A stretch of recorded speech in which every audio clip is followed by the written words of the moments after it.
j'espère que vous allez bien. Aujourd'hui on se retrouve pour une toute nouvelle vidéo ASMR.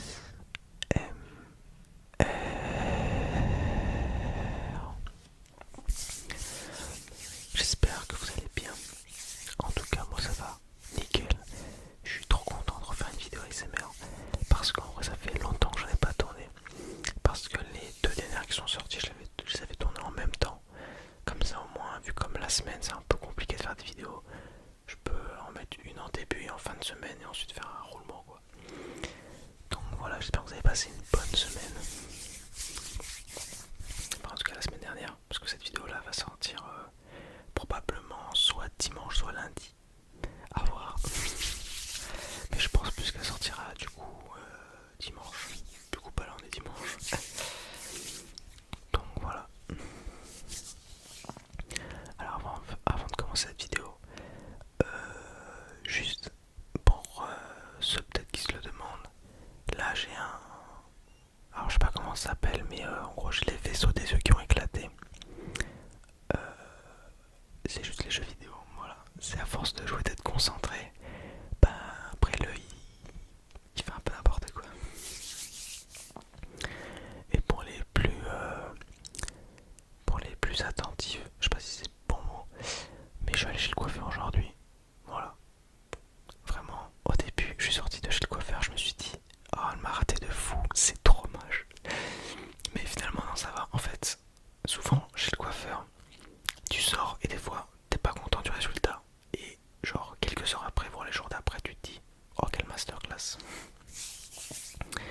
Bon, je parle, mais j'ai toujours pas dit le sujet de vidéo, même si je pense que je l'ai mis dans le titre. Aujourd'hui, ça va être une vidéo chuchotement. Une vidéo, je dis, ouais, où je lis le passage d'un livre qui s'intitule Le fabuleux pouvoir de votre cerveau. Donc, bon, je suis pas très lecteur. Celui-là, je l'ai lu à peu près jusqu'à la moitié, je pense, je crois. Et en vrai, c'est super intéressant parce qu'on apprend plein de trucs sur le cerveau humain. Et bah voilà, c'est super intuitif. Intuitif. Instructif, pardon. C'est la fatigue. Mais voilà, vu comme bah, je sais qu'il y a beaucoup de personnes qui aiment les vidéos chuchotement. Et si en plus, en se détendant, je crois que ça se dit, bah, on peut apprendre des choses, bah voilà, c'est toujours pratique. Donc voilà. Alors, avant de commencer, ouais, je parle trop, mais il faut vraiment que je vous dise un truc parce que j'ai vraiment envie de pleurer. Donc, pour ceux qui l'ont vu, j'ai sorti une vidéo ASMR 5 triggers. Et dans cette vidéo là, il y a 7 objets. Et en fait, quand je l'ai acheté, je me suis dit, putain, il est un peu bizarre, il est un peu mou. Je pensais le truc, mais en fait, non, il se dégonfle. Et déjà, quand j'avais fait la vidéo, je le trouvais vachement dégonflé, mais là, il est vraiment genre. Je sais pas si on peut voir, mais il est vraiment genre dégonflé, genre c'est. Voilà, du coup j'ai un peu le seum. Mais bref, trêve de blabla, on va commencer.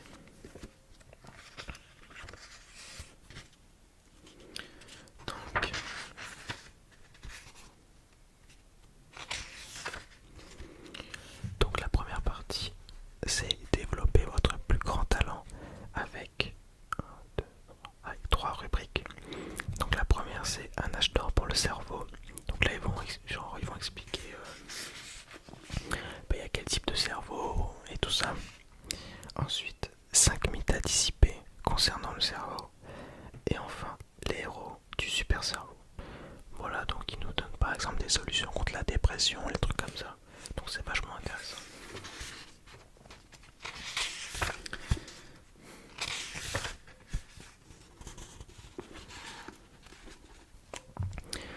Allez, c'est parti.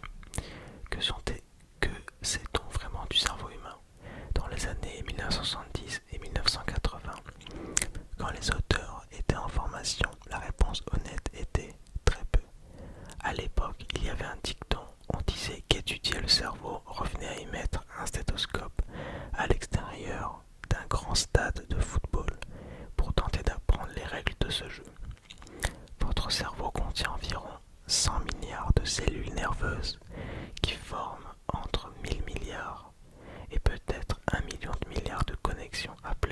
synapses.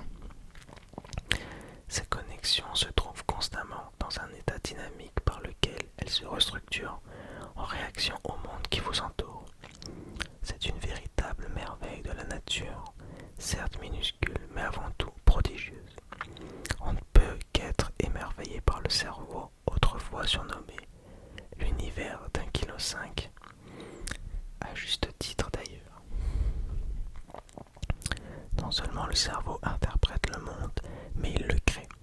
Tout ce que vous voyez, entendez, touchez, goûtez et sentez ne pourrait avoir ces attributs sans le cerveau. Toutes vos expériences d'aujourd'hui, par exemple, votre café du matin, l'amour que vous éprouvez pour votre famille, une idée brillante au travail, sont faites spécialement sur mesure. Immédiatement, on se retrouve confronté à une question cruciale. Si votre monde est unique, personnalisé et conçu par vous seul, qui se trouve derrière une créativité aussi remarquable? Vous ou le cerveau? Si la réponse est vous, alors cela ouvre en grand la porte d'une grande créativité. Si la réponse est votre cerveau, alors ce que vous serez capable de réaliser se heurtera à des limitations physiques drastiques. Peut-être ce sont vos gènes qui vous retiennent, ou alors des souvenirs toxiques, ou encore une faible estime de vous-même. Peut-être échouez-vous en raison d'atteintes limitées qui ont contracté votre conscience à votre insu. On pourrait facilement interpréter les faits dans les deux sens et défendre la thèse du potentiel illimité comme celle de la limitation physique. En comparaison au passé, la science d'aujourd'hui découvre de nouveaux faits à une vitesse étonnante. Nous sommes entrés dans un âge d'or de la recherche cérébrale. Chaque mois, on fait de nouvelles découvertes, mais en marge de ces avancées palpitantes, qu'en est-il de l'individu, de la personne qui dépend du cerveau, au tout point de vue? Est-ce un âge d'or pour votre cerveau?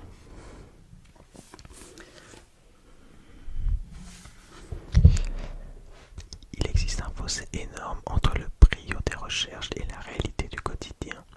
Il y a un autre dicton utilisé autrefois en école de médecine. D'une manière générale, chaque individu n'utilise que 10% de son cerveau. Alors, petit aparté, apparemment c'est faux. Dites-moi votre avis là-dessus. À proprement parler, ce n'est pas vrai. Chez un adulte sain, les réseaux neuronaux du cerveau fonctionnent en permanence à plein régime. Même l'imaginerie cérébrale la plus sophistiquée à ce jour n'indiquerait aucune différence détectable entre Shakespeare en train d'écrire un soliloque d'Hamlet et un poète novice écrivant son tout premier sonnet. Mais tout est loin de s'arrêter au seul cerveau physique. Pour que cet âge d'or profite à votre cerveau, vous devez vous servir du cadeau que vous avez Dame Nature d'une nouvelle manière. Ce n'est pas le nombre de neurones ou un phénomène magique lié à la matière grise qui vous permettra d'avoir plus de vitalité, plus d'inspiration, plus de succès dans votre vie. Les gènes jouent un rôle, mais les vôtres, comme le reste du cerveau, sont aussi dynamiques. Chaque jour, vous baignez dans un environnement cérébral fascinant, un extraordinaire réseau invisible d'activités électriques et chimiques. Vous agissez en tant que leader, inventeur, professeur et utilisateur de votre cerveau simultanément.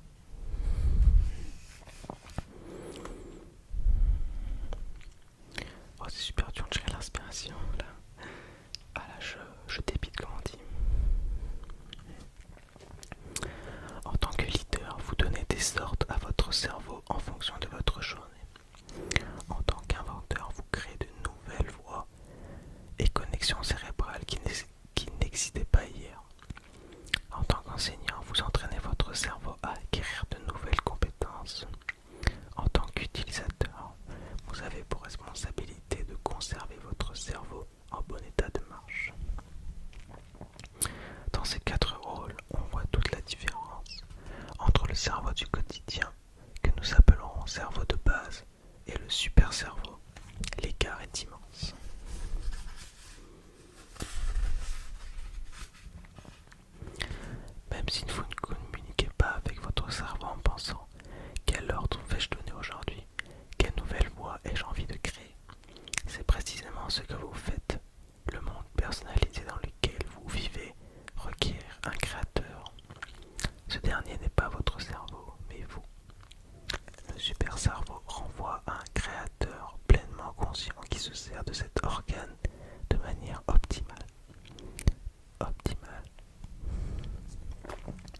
aisément avec l'habitude en question. J'aime improviser, je déteste m'ennuyer, c'est-à-dire, pour moi, répéter les choses. Je suis attiré par la nouveauté dans beaucoup de domaines dans ma vie. Alors, selon ces deux cerveaux, lequel êtes-vous? Inventeur, votre cerveau évolue constamment. C'est un phénomène individuel unique, l'un des plus grands mystères de cet organe. Le cœur et le foie que vous aviez à votre naissance resteront virtuellement les mêmes.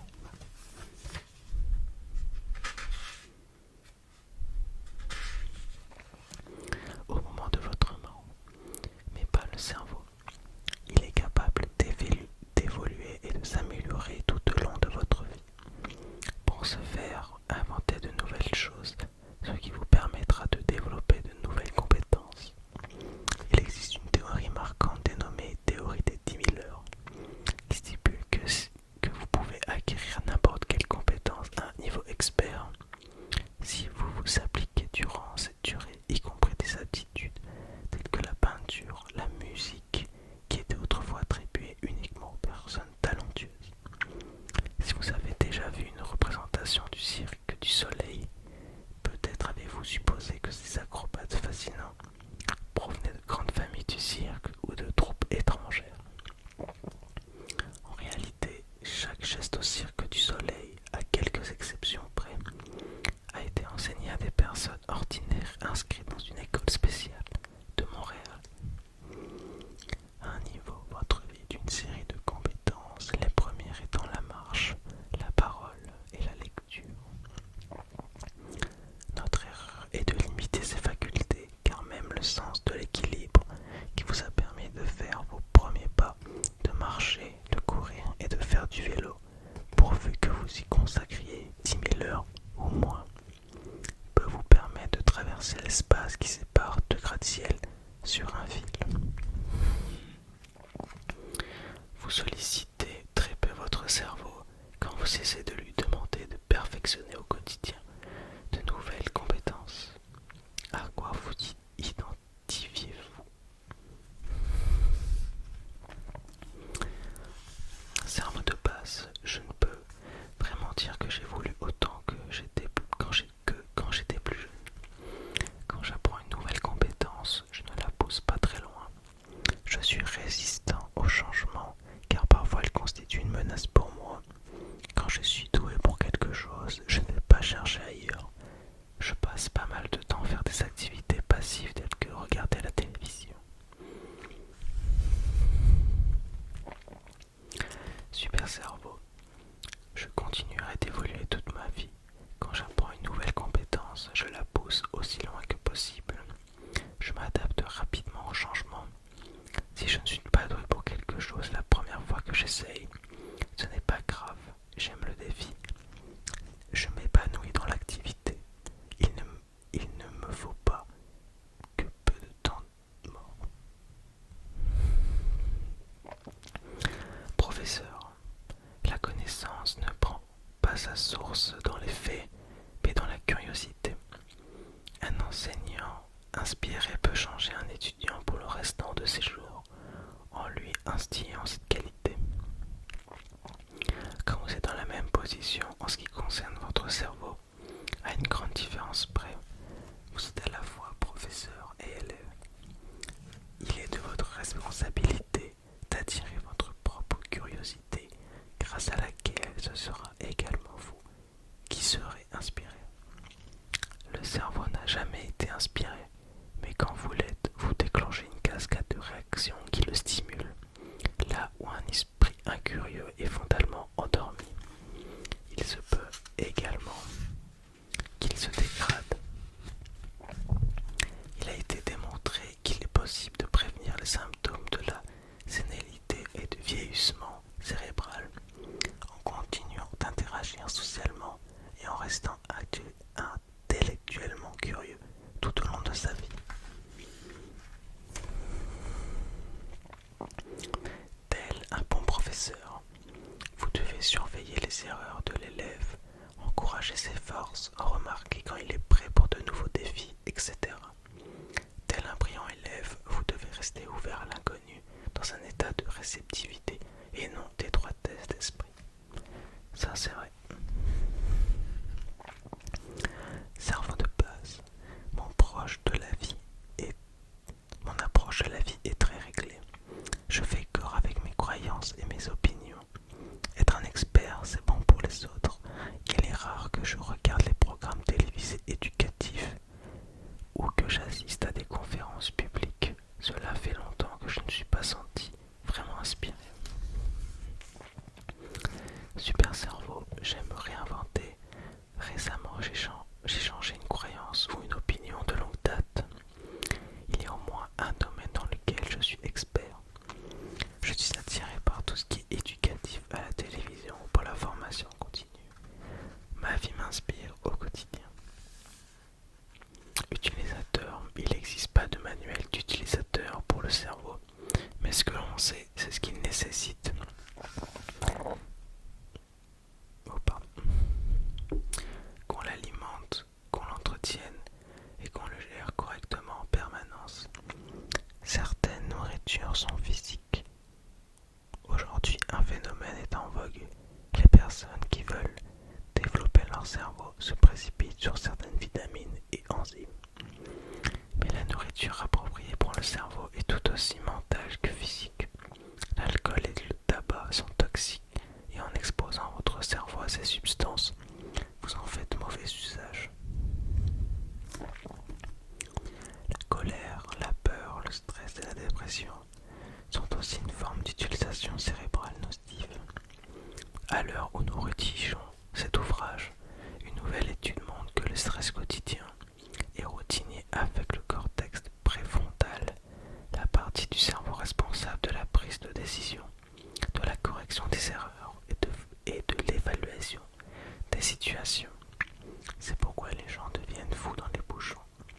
Il s'agit d'un stress routinier et pourtant la rage, la frustration et l'impuissance ressentie par certains conducteurs indiquent que leur cortex préfrontal ne prend plus le pas sur les pulsions primales qu'il est censé contrôler. On en revient constamment à la même chose. Utilisez votre cerveau. On en revient constamment à la même chose. Utilisez votre cerveau. Ne le laissez pas vous utiliser. Les accès de colère au volant sont un exemple de conducteurs qui se laissent utiliser par leur cerveau, ainsi que les souvenirs toxiques, les blessures liées au trauma ancien, les mauvaises habitudes avec lesquelles on n'arrive pas à en finir, et surtout l'illustration la plus tragique, les dépendances incontrôlables. C'est donc un domaine immense dont il faut prendre conscience. C'est super intéressant, même moi où ça craque. Même moi là je voudrais apprendre des trucs. Bon, j'espère que la respiration j'arrive à gérer. Parce que j'ai l'impression que pas du tout. Enfin, genre c'est pas si bizarre, j'ai l'impression vraiment de souffler sur le micro mais super fort. J'espère pas. Mais en tout cas là c'est vraiment super intéressant. Vraiment c'est. Et vraiment tout ce qui est dit pour l'instant, c'est totalement vrai. C'est un truc de fou. Genre vraiment là des fois là vraiment on se remet en question. Cerveau de base, j'ai récemment senti que le contrôle des choses m'échappait dans au minimum un domaine de ma vie. Mon niveau de stress est trop élevé, mais je fais avec. Je suis inquiet à l'idée d'être déprimé, ou je le suis déjà. Ma vie peut prendre une direction que je ne veux pas. Mes pensées peuvent être obsessives, effrayantes.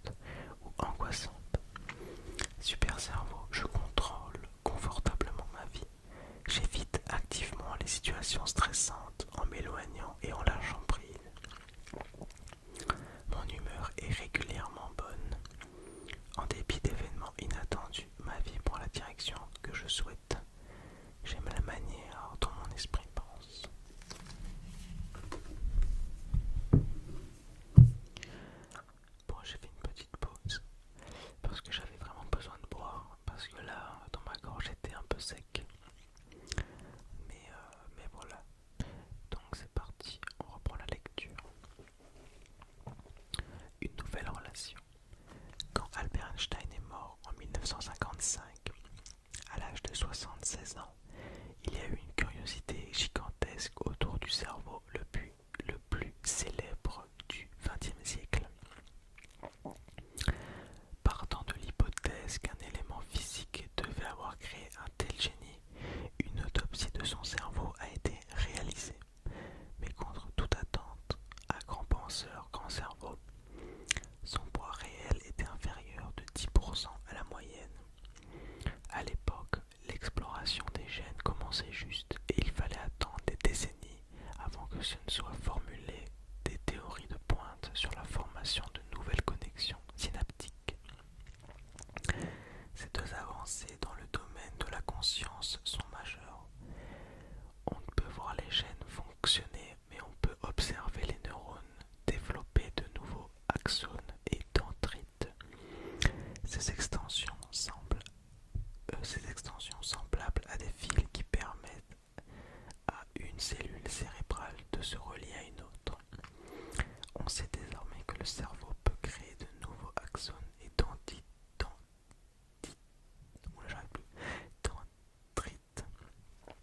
jusque dans les dernières années de la vie, ce qui nous laisse un espoir considérable de prévention de la je suis dyslexique, c'est un truc de ouf, de la sénilité par exemple, et de prévention indéfinie de notre capacité mentale. L'aptitude du cerveau à établir de nouvelles connexions est telle qu'un fœtus sur le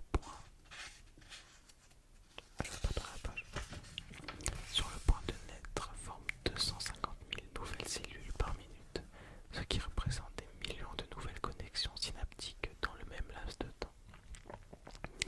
Pourtant, en insistant sur cet aspect physique, on serait aussi naïf que des journalistes impatients d'apprendre au monde qu'Einstein possédant un cerveau d'attardé.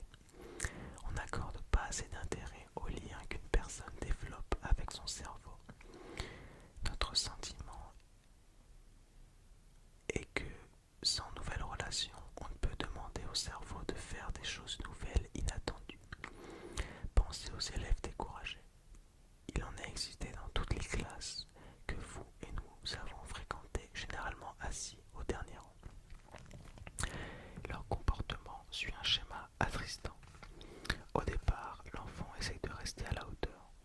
Quand il échoue, quelle qu'en soit la raison, il commence à se décourager. L'enfant cesse de faire autant d'efforts que les autres enfants qui connaissent succès et encouragement. La prochaine phase consiste à faire le saut en faisant des bruits perturbateurs et des farces pour attirer l'attention, car tout enfant a besoin d'attention, même négative. Ces perturbations peuvent être agressives, mais au final l'enfant comprend qu'il n'est rien de bon de tout cela. En faisant le bêta, il n'obtient que désapprobation et punition. Il entre alors dans la dernière phase, le silence maussade. Il ne fait plus d'efforts pour suivre en cours. Il est considéré par les autres comme lent ou stupide, comme un marginal. Alors l'école est devenue une prison étouffante au lieu d'être le tremplin qu'elle devrait être. Il n'est pas difficile de percevoir en quoi ce cycle comportemental affecte le cerveau. On sait aujourd'hui qu'à la naissance, 90% du cerveau d'un bébé est formé et qu'il y a des millions de connexions en surplus. Les premières années de la vie sont donc consacrées à faire un tri entre celles qui ne sont pas utilisées et celles qui sont développées et qui conduiront à de nouvelles facultés. Un enfant découragé, peut-on présumer, fait avorter ce processus. Les compétences utiles ne sont pas développées et les parties du cerveau dont il ne sert plus s'atrophient. Le découragement est holistique. Il touche le cerveau, la psyché, les émotions, le comportement et les opportunités qui pourraient se présenter plus tard dans la vie. Pour qu'un cerveau fonctionne bien, il doit être stimulé. Mais il est clair que cet élément passe après le vécu mental et psychologique de l'enfant. Un enfant découragé a un rapport différent à son cerveau qu'un enfant encouragé. De plus, leur cerveau doit réagir différemment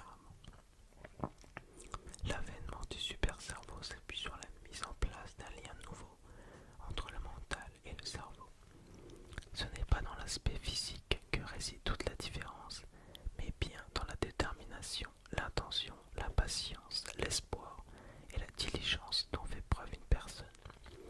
Tout cela dépend du rapport positif ou négatif qu'entretient le mental avec le cerveau.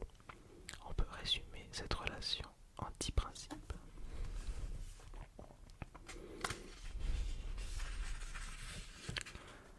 Credo du super cerveau, relation mentale au cerveau.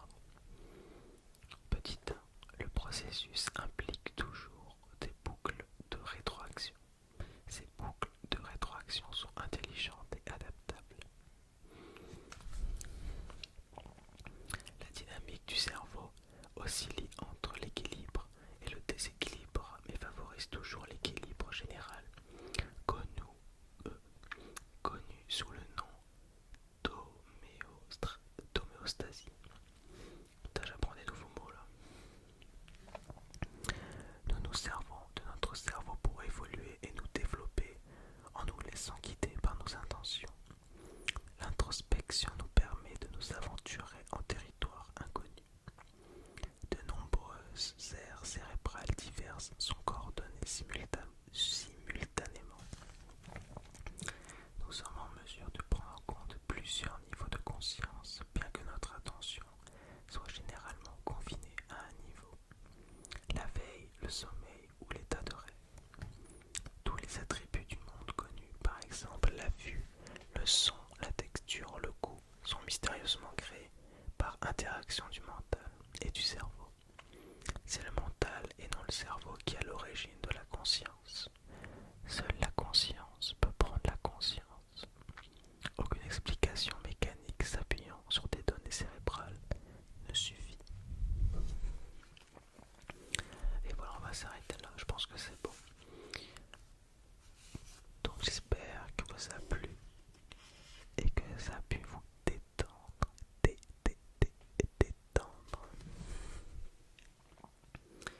Moi vraiment j'ai adoré lire, même si bon, je suis pas le meilleur lecteur on va dire. Mais bon, au moins ça m'entraîne à un peu articuler tout en faisant attention à ma respiration. Donc voilà. Dites-moi si cela vous a plu. Ah, ça m'a retourné carrément. J'arrive plus à parler. Et si cela vous a plu, et ben écoutez, dites-le moi en commentaire. J'en ferai une partie 2. Et écoutez, pourquoi pas, si ça vous plaît vraiment à finir le livre carrément. Je pense que ça peut être intéressant, mais voilà, n'hésitez pas. Donc avant de terminer cette vidéo, je voulais tout simplement vous remercier pour toutes les personnes qui se sont abonnées, qui ont mis des petits commentaires, même des pouces bleus. C'est vraiment super gentil de votre part. Vraiment, ça m'aide énormément. Quand je vais sur l'application YouTube Studio et que je vois un petit commentaire, genre ça me fait vraiment plaisir. J'ai vraiment le sourire aux lèvres. Et puis ce que vous écrivez, c'est super gentil. Et ça me donne vraiment envie de continuer. Donc voilà, merci vraiment à vous. C'est un peu vous les héros, on va dire.